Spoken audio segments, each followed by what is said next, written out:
J'espère que vous allez bien et je vous retrouve aujourd'hui dans une nouvelle vidéo. On va parler à cœur ouvert, comme beaucoup en ce moment. J'ai encore plein de trucs à partager avec vous.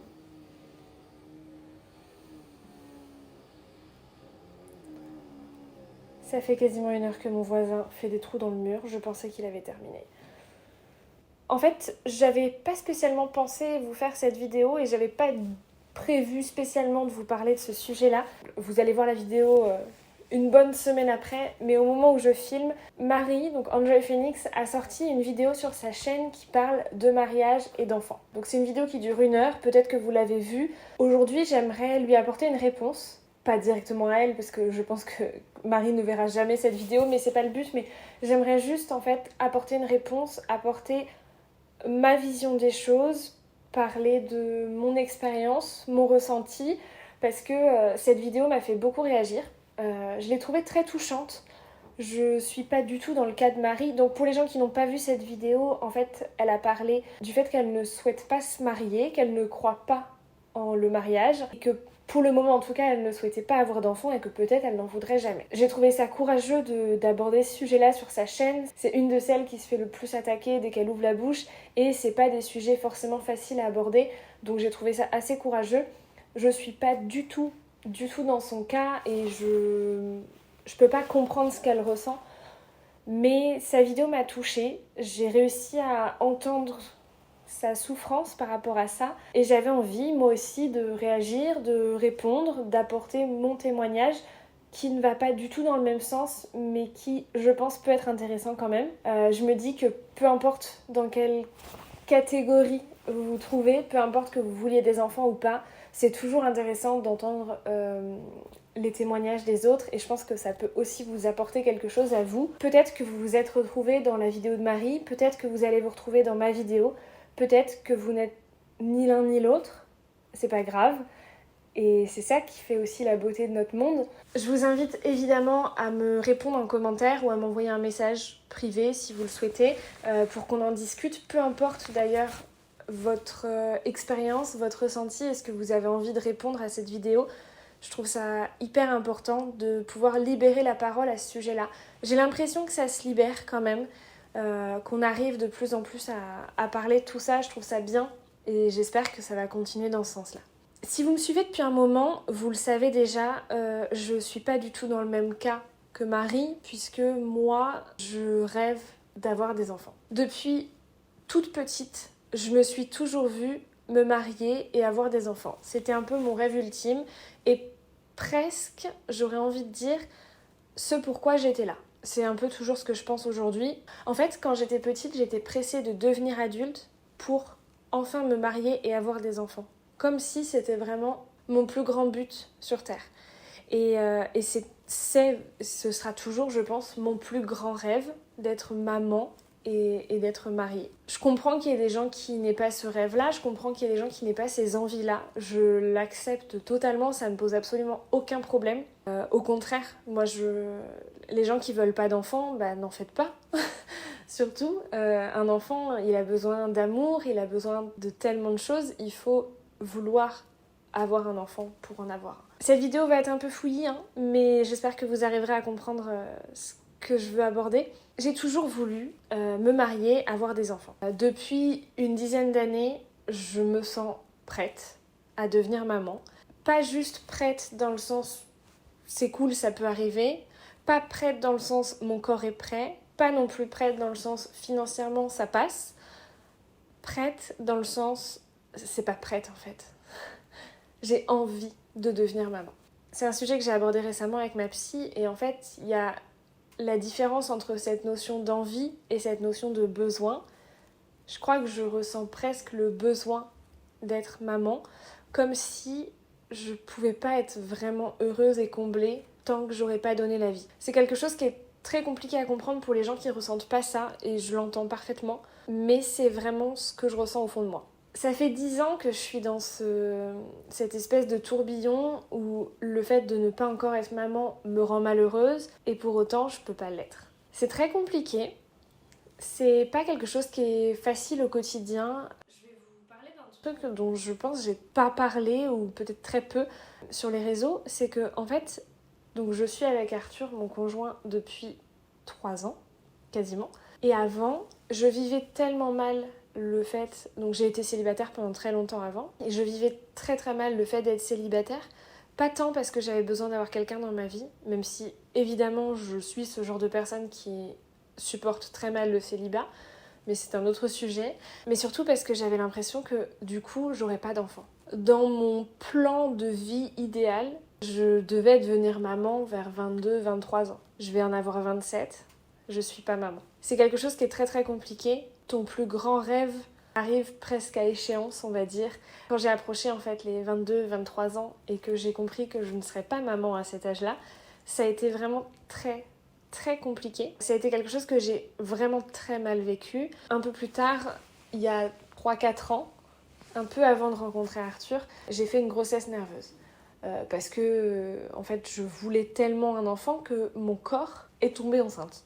Sauf que j'étais célibataire depuis 2 ans et demi.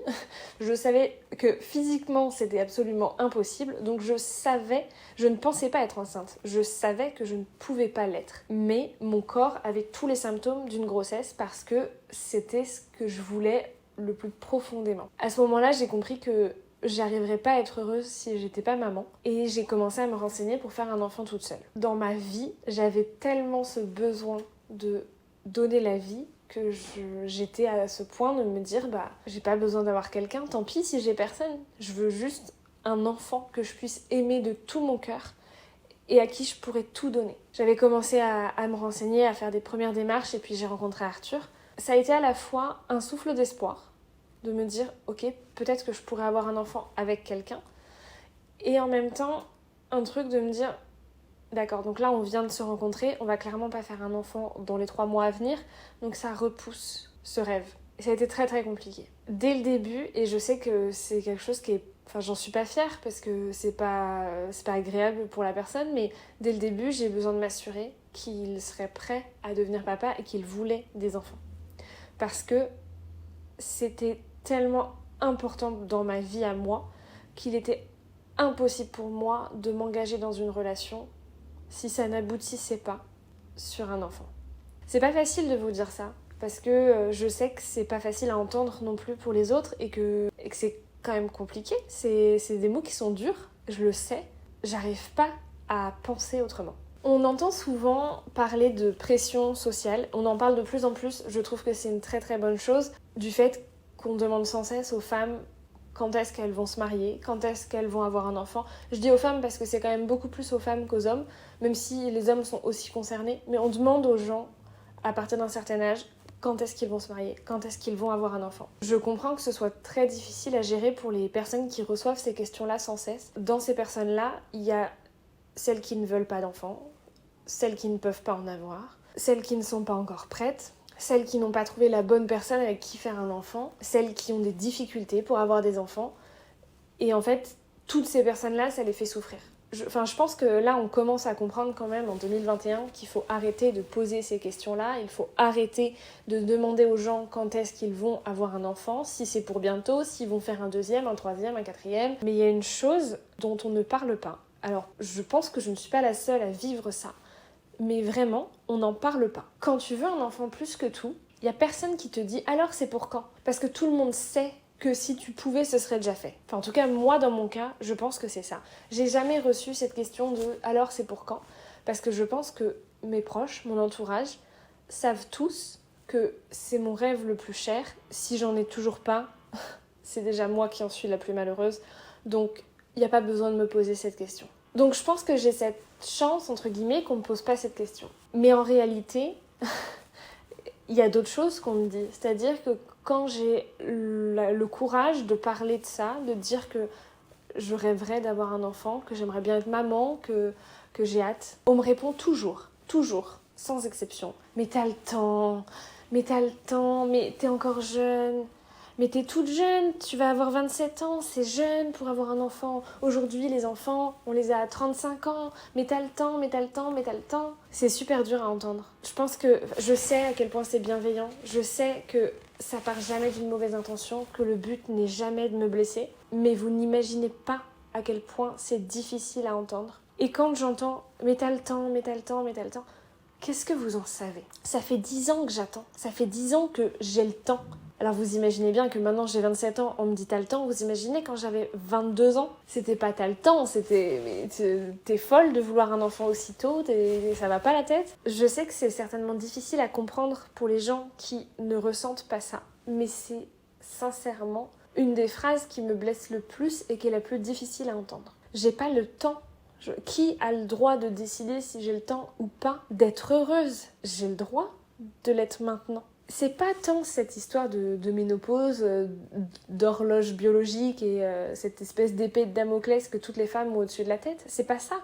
C'est ce que moi j'ai envie, ce que moi je ressens au plus profond de moi. La question, c'est pas de savoir si je vais bientôt être ménopausée, c'est de savoir si j'ai envie d'un enfant maintenant ou dans 5 ans. En réalité, j'en avais envie il y a 5 ans. C'est déjà tard. Et c'est déjà difficile, et chaque jour, c'est difficile pour moi. Je sais pas si c'est quelque chose qui sera facile à comprendre pour les gens qui le ressentent pas, mais je pense qu'il y en a parmi vous qui vont parfaitement comprendre ce que je dis parce que vous ressentez certainement exactement la même chose. J'espère que ça vous aidera, que je parle de ça et que peut-être je libère un petit peu la parole à ce sujet-là. C'est très bien qu'on parle beaucoup des femmes qui ne veulent pas d'enfants et qu'on arrête de mettre une pression sur les femmes si elles ne veulent pas d'enfants. Une femme ne se limite pas à ça, mais c'est bien aussi qu'on dise qu'il y a des femmes qui veulent des enfants et que du coup elles ont le droit d'en vouloir. Et je crois que on a ce problème un peu que quand on libère la parole sur un truc, on a l'impression qu'on peut pas penser autre chose. Alors que libérer la parole, c'est juste dire on écoute enfin les personnes qui souffrent pour telle ou telle raison, mais ça veut pas dire qu'il n'y en a pas d'autres qui souffrent pour des raisons contraires. Et on a le droit d'écouter tout le monde, et c'est ça la beauté de ce monde aussi, c'est d'avoir des femmes qui veulent des enfants, d'autres qui n'en veulent pas, d'avoir des femmes qui en auront très tôt, d'autres très tard. Ce qui compte, c'est juste que chacune soit heureuse avec ce qu'elle a. Et quand on n'est pas heureuse avec ce qu'on a, on a le droit de le dire. Et personne n'a le droit de dire si c'est trop tôt, trop tard, trop bien, pas assez. Il y a un autre sujet que Marie a abordé dans sa vidéo qui m'a fait réagir, une phrase en fait, qu'on voit très souvent sur les réseaux, mon utérus, mon choix. Dans un sens, c'est vrai parce que si tu ne veux pas d'enfant, c'est ton utérus, t'as le droit de dire non et tu ne seras pas obligé d'avoir un enfant. Et ça ne regarde personne si tu ne veux pas d'enfant. Ça, je suis 100% d'accord. Mais mon utérus, mon choix, ça me pose quand même un problème. Dans le sens où si un jour tu décides d'avoir un enfant, à moins que tu fasses les démarches pour faire un enfant seul, si tu le fais dans le cadre conventionnel d'un couple, t'es pas la seule personne à décider. C'est ton utérus, il n'y a aucun doute là-dessus, mais c'est pas ton choix. Parce qu'une grossesse dans un couple, ça se vit à deux, un bébé, on le fait à deux et on l'assume à deux. Et mon utérus, mon choix, ça voudrait dire qu'on excuse les femmes qui font un enfant dans le dos de leur conjoint parce qu'elles veulent absolument un enfant ou pour rattraper leur couple qui est en train de s'envoler ou pour n'importe quelle raison. Et ça, c'est pas ok.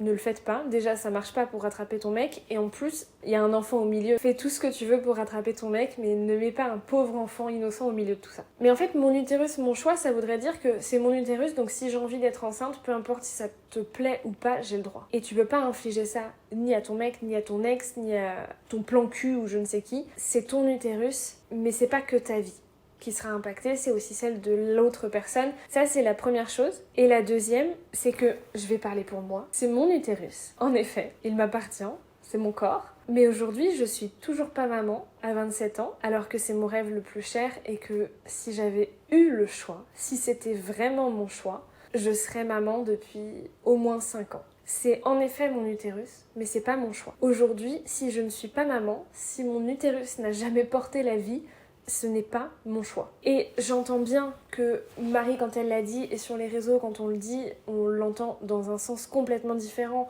pour dire que chaque femme a le droit de choisir ou non si elle veut être enceinte. Il n'y a pas un jour sans que j'y pense. Il n'y a pas un jour sans que je m'imagine avec un bébé dans les bras, que je m'imagine enceinte.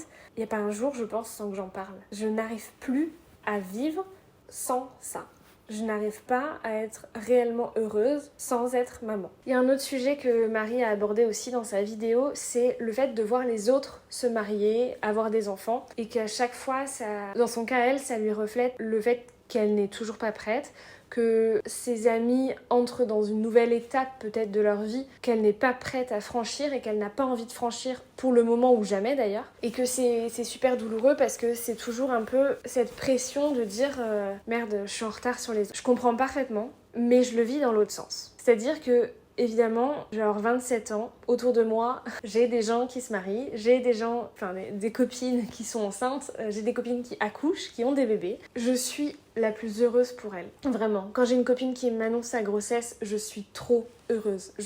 Mais vraiment, je suis sincèrement du plus profond de mon cœur très heureuse pour elle. Et quand j'apprends qu'elle a accouché, je suis très heureuse et je bichonne leur bébé et je leur donne tout l'amour du monde et c'est sincèrement quelque chose de très très très beau pour moi, ça me rend vraiment heureuse pour elle. Mais il y a toujours cette pensée de quoi c'est pas moi. Parce que depuis plus de 5 ans déjà, je ne peux pas voir une femme enceinte sur les réseaux ou dans la rue ou peu importe sans me dire pourquoi c'est pas moi, ou sans me dire oh la chance. Et quand mes proches m'annoncent leur grossesse par exemple, c'est un truc qui est hyper douloureux parce que évidemment une énorme part de joie et de bonheur pour eux, mais il y a toujours ce truc de ouais bah pas moi. Et c'est super dur. C'est super dur parce qu'évidemment déjà j'ai pas envie de le faire ressentir à mes proches parce que je veux surtout pas qu'ils puissent culpabiliser de ça parce que on n'a pas le droit de culpabiliser d'être heureux. Enfin je veux dire mes copines elles sont enceintes, c'est les plus belles femmes enceintes du monde, elles sont les plus heureuses du monde et je suis trop contente pour elles et je veux surtout pas les faire culpabiliser parce que c'est pas de leur faute si moi je le suis pas. Mais il y a toujours ce truc. Il y a une phrase que j'ai entendue plusieurs fois déjà par des amis à moi. Ah, on pensait pourtant que ce serait toi la première. Ah ouais, franchement depuis le temps que t'étais prête, depuis le temps que t'en parlais, j'aurais pas pensé avoir un enfant avant toi. Et finalement oui. Et je sais que ça part pas d'un... Je sais que c'est pas méchant, mais qu'est-ce que c'est destructeur. Parce qu'en effet, tout le monde pensait que ce serait moi la première, parce que j'étais la première à être prête, j'étais la première à le vouloir. Et c'est destructeur de se dire que bah c'est pas moi la première et, et c'est toujours pas le cas. Et je sais pas quand ou si je serai vraiment. Et ça c'est dur. C'est dur parce que en fait il y a cette part de moi qui refuse de perdre espoir et qui me dit un jour tu seras maman. Mais il y a toujours aussi ce truc de bah ouais mais t'as 27 ans maintenant quoi. Quand les autres t'annoncent leur grossesse, leur accouchement, leur machin et que t'es à la fois très heureux pour eux mais en même temps tu as toujours un truc qui te fait du mal profondément et qui te rend triste, je le ressens fois 1000. Je pense que je suis pas la seule, mais c'est tellement compliqué. Plus difficile que ce qu'on pense d'ailleurs. Et enfin, je voulais aborder un dernier sujet dans cette vidéo, les réseaux sociaux. Vaste sujet. Moi, je fais partie des gens qui n'ont pas envie de tout partager, c'est-à-dire que le jour où je serai enceinte, vous saurez certainement que je suis enceinte parce que visuellement, potentiellement, vous allez le remarquer. Ça se voit, un ventre. J'ai pas envie d'exposer ma grossesse. En fait, j'ai pas envie d'en faire un truc. J'ai pas envie, déjà parce que le jour, si un jour je suis enceinte, le jour où je serai enceinte, ce sera ce que j'ai le plus attendu sur Terre. Il est hors de question que quiconque se permette de donner un avis, de donner des conseils, de juger quoi que ce soit concernant ma grossesse, mon bébé. Déjà, pour cette raison-là, c'est hors de question. Je ne serais pas capable de l'assumer. La deuxième raison, c'est qu'une grossesse, dans le cas où je tombe enceinte, ça se vit à deux, puisque je compte pas faire un bébé toute seule. Si jamais je tombe enceinte, je compte faire un bébé avec Arthur. Et en fait, Arthur et moi, on n'a jamais trop exposé notre couple. Il y a des choses qu'on souhaite garder pour nous. Et une grossesse, c'est intime, c'est très personnel. Et oui, ce sera mon corps, mais ce sera notre grossesse et notre bébé. Et j'ai pas envie, en fait, d'exposer ça. Parce que c'est à nous. J'ai jamais eu envie d'exposer des grands moments de notre vie, vous ne savez pas tout et ça ne vous regarde pas forcément. Et en fait, il y a aussi tout ce truc qui me gêne vachement, c'est que à la fois c'est très bien qu'il y ait des blogueuses mamans qui partagent leur grossesse parce que moi je regarde des vidéos de grossesse au moins une fois par semaine et du coup ça me permet aussi de mieux anticiper comment peut se passer une grossesse, comment peut se passer un accouchement, les points positifs, les points négatifs, tous les trucs possibles et imaginables qui peuvent arriver. Je crois que j'ai vu toutes les vidéos de grossesse du YouTube francophone et anglophone, donc ça va. Mais du coup, j'aime regarder ces vidéos-là, mais parce que je les regarde... En fait, je les regarde pas d'une manière négative, je les regarde parce que je rêve tellement de ça que ça me projette un petit peu dedans. Mais je les regarde pas pour critiquer, pour juger. Et je sais que, évidemment, c'est pas le cas de tout le monde non plus, mais il y a toujours une partie de gens qui vont regarder juste pour ça. Et ça me gêne. De même que je suis quelques comptes famille, très peu. En fait, je suis des comptes famille où on voit les enfants uniquement quand c'est naturel et spontané, plus ou moins. C'est-à-dire que les filles qui n'exposent plus que leurs enfants, qui n'ont plus rien à raconter en dehors de leurs enfants. J'ai vu cette semaine une fille dire en story, Là, mes enfants sont en vacances chez papy et mamie, donc j'ai pas grand chose à vous montrer. Du coup, je pense que je vais être très absente parce que j'ai rien à partager si j'ai pas mes enfants. Et je me suis dit, mais merde en fait, c'est pas ton compte, c'est celui de tes enfants. Et ça me pose un gros problème parce que déjà, un enfant c'est pas un objet. On fait pas un enfant pour gagner de l'argent, on fait pas un enfant pour l'exposer sur internet et le mettre en danger sur internet. Faut pas oublier quand même que internet c'est dangereux. Je dis pas que mes enfants seront absolument jamais sur internet. Je pense qu'un jour, quand ils arriveront à l'âge ado, où évidemment ils auront envie d'être sur internet et ce sera différent. La conversation sera différente. Mais moi, je ne veux pas en faire un business. Je ne veux pas afficher mes enfants. Je ne veux pas qu'on puisse voir leur visage sans leur accord. Et un enfant, quand il est petit, ne peut pas donner son accord, il ne sait pas ce que c'est qu'Internet. Il peut pas dire que oui, il a envie d'être en vidéo, il sait pas ce que ça veut dire. Il sait pas devant combien de personnes il va être montré. Donc non, j'ai pas envie d'afficher ça, de faire un business de mes enfants. J'ai pas envie d'être dépendante de ça non plus, parce qu'on va pas se mentir. À partir du moment où tu commences à avoir des partenariats pour tes enfants, mais tu exploses. Déjà, en termes d'engagement, ça marche beaucoup mieux sur les réseaux. Donc, ton compte explose, tu gagnes énormément d'abonnés, ça il faut le dire, hein. Qu'on se dise les choses, c'est une des raisons pour lesquelles on gagne le plus d'abonnés, c'est les gros concours et on a fait un gosse, ça c'est ce qui marche le mieux. Et au-delà de ça, c'est là que tu gagnes le plus de thunes, parce qu'une marque qui te payait 1000 balles avant va te payer 3000 balles. Si tu es comme la plupart des influenceuses mamans, bah tu ne vas surtout pas déclarer correctement ça, donc c'est même pas ton gosse qui va garder cet argent pour plus tard, c'est toi qui vas te faire de la thune sur le dos de ton gamin. Et ça, pour moi, c'est inenvisageable, c'est hors de question et je ne veux absolument jamais que ça arrive. Mes enfants, ce sera certainement les plus beaux du monde, ce sera des merveilles, je les aimerai plus que tout, je prendrai 42 000 photos par jour de leur petite bouille, mais ça n'ira pas sur internet. Je les garderai pour moi, je les donnerai à la famille, voilà. Mais je trouve ça malsain, je trouve ça dangereux pour les enfants et je trouve qu'on va trop loin. Quand je vois des mamans qui engueulent leurs enfants parce que il ou elle ne veut pas faire de photos, parce que il ou elle en a marre et que ça va quoi, maman, j'ai envie d'aller jouer avec les copains, et que t'as la mère qui lui dit non mais là c'est mon travail donc maintenant tu fais ta photo, bah ouais, mais c'est ton travail, c'est pas celui de ton gamin.